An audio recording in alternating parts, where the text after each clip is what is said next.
സഹോദരങ്ങളെ, മരണത്തിന് സമയമില്ല, വർഷമില്ല, ഒന്നുമില്ല. ധനികനെന്നോ സമ്പന്നനെന്നോ പാവപ്പെട്ടവനെന്നോ ഒന്നുമില്ല. മറിച്ച് അള്ളാഹു നിശ്ചയിച്ച സമയത്ത് നാം ഓരോരുത്തരും മരിക്കും. മലക്കുൽ മൗത്ത് നമ്മിലേക്ക് കടന്നു വരും. അള്ളാഹു റൂഹ് പിടിക്കാൻ നിശ്ചയിച്ച മലക്കാണ് മലക്കുൽ മൗത്ത്. ഖുൽ പറയുക, തവഫാകും മലക്കുൽ മൗത്ത് അല്ലദീ ഉക്കില ബിക്കും. നിങ്ങളുടെ ആത്മാവ് പിടിച്ചെടുക്കാൻ ഏറ്റെടുക്കാൻ നിശ്ചയിക്കപ്പെട്ട മലക്കുൽ മൗത്ത്. ആ മലക്കുൽ മൗത്തിന് സഹായികളുണ്ട്. ആ മലക്കുൽ മൗത്ത് സഹോദരങ്ങളെ നമ്മിലേക്ക് കടന്നു വരും. നബി സല്ലല്ലാഹു അലൈഹി വസല്ലം അതാ രണ്ട് വിഭാഗക്കാരുടെ മരണം നമുക്ക് വിശദീകരിച്ച് തന്നിരിക്കുന്നു. രണ്ട് വിഭാഗക്കാർ എങ്ങനെയാണ് മരിക്കുക എന്നത്. അഥവാ മുഅ്മിൻ.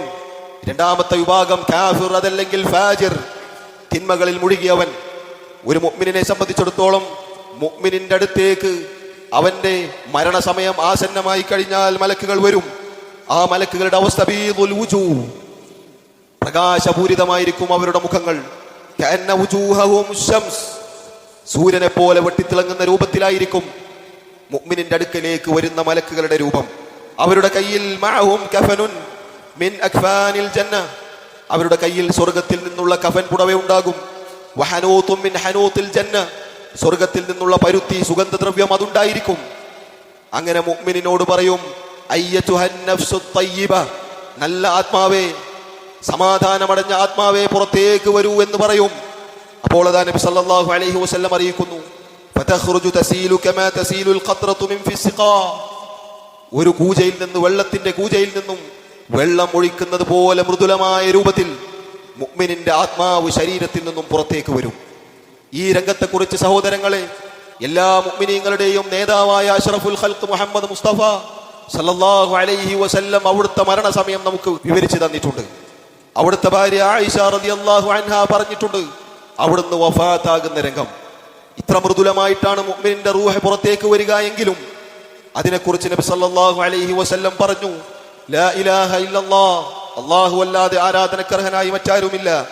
ഇന്ന ലിൽ മൗതി സക്കറാത്ത്, തീർച്ചയായും മരണത്തിന് സക്കറാത്തുണ്ട്, മരണത്തിന് വെപ്രാളമുണ്ട് എന്ന് നബി സല്ലല്ലാഹു അലൈഹി വസല്ലം പറഞ്ഞതായി കാണാം.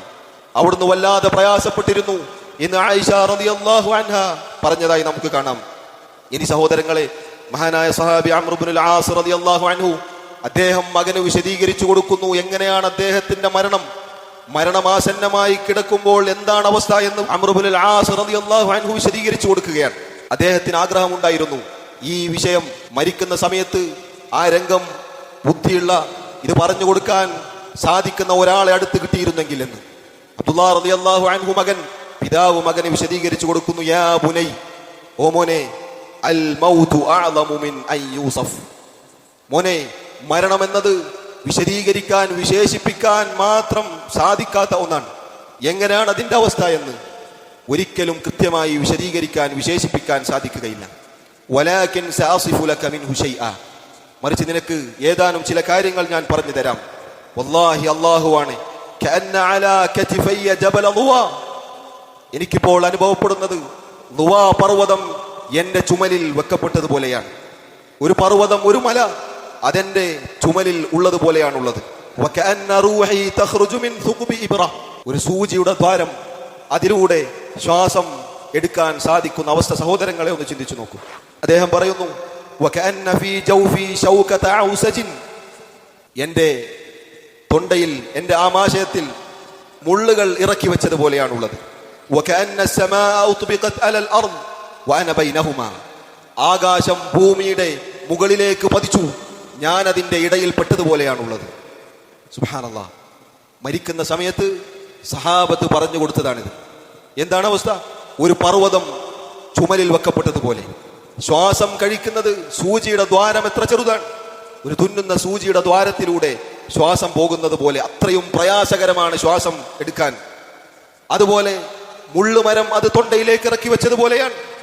ആകാശഭൂമികൾക്കിടയിൽ പെട്ടതുപോലെയാണ്. ആകാശം ഭൂമിയുടെ മുകളിലേക്ക് പതിച്ചപ്പോൾ സഹോദരങ്ങളെ, മരണം അതിന്റെ വിശേഷണം ചുരുങ്ങിയ രൂപത്തിൽ സഹാബത്ത് നമുക്ക് അറിയിച്ചു തരികയാണ്.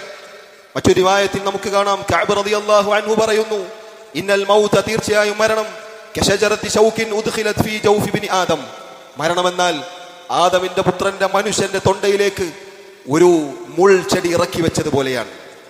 എന്നിട്ടോ ഫഅഖദത് കുല്ലു ശൗകത്തിൻ ബിഇർഖിൻ മിൻ, ആ ചെടി ശരീരത്തിലെ ഞരമ്പുകളിലെല്ലാം അത് വ്യാപിച്ചു. ثم جذبها رجل شديد القوى. എന്നിട്ട് ശക്തനായ ഒരു മനുഷ്യൻ അത് പുറത്തു നിന്ന് വലിക്കുകയാണ്. فقطع منها ما قطع وابقى ما ابقى.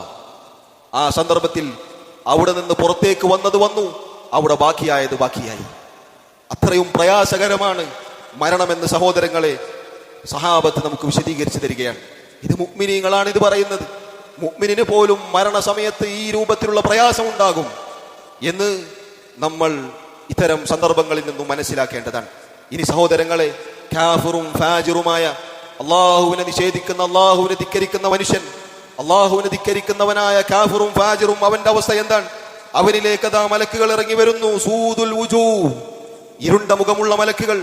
മഅഹുമുൽ മുസൂഹ്, അവരുടെ കയ്യിൽ നരകത്തിൽ നിന്നുള്ള ദുർഗന്ധം വമിക്കുന്ന രൂപത്തിലുള്ള കഫൻ പുടവയാണുള്ളത്.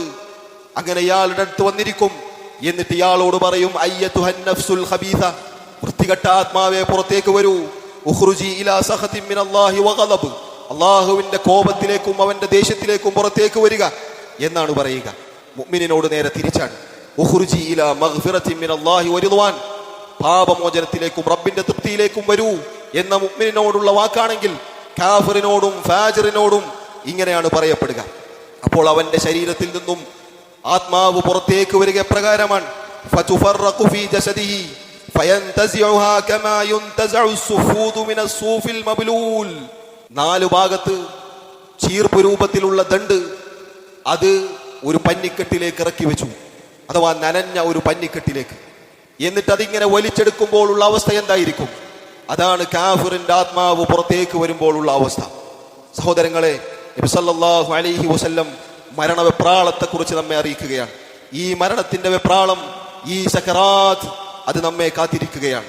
നാം ഓരോരുത്തരും അനുഭവിക്കേണ്ട, കാണേണ്ട കാഴ്ചകളാണ് ഈ ചുരുങ്ങിയ രൂപത്തിൽ വിശദീകരിക്കപ്പെട്ടത്. സഹോദരങ്ങളെ, ദുനിയാവിൽ അള്ളിപ്പിടിച്ചു നിൽക്കുമ്പോൾ നമ്മുടെ ജീവിതം അതിങ്ങനെ താളം തെറ്റി മുന്നോട്ട് പോകുമ്പോൾ നമ്മെ ഉപദേശിക്കാൻ ഏറ്റവും നല്ല ഉപദേശകൻ മരണമാണ്.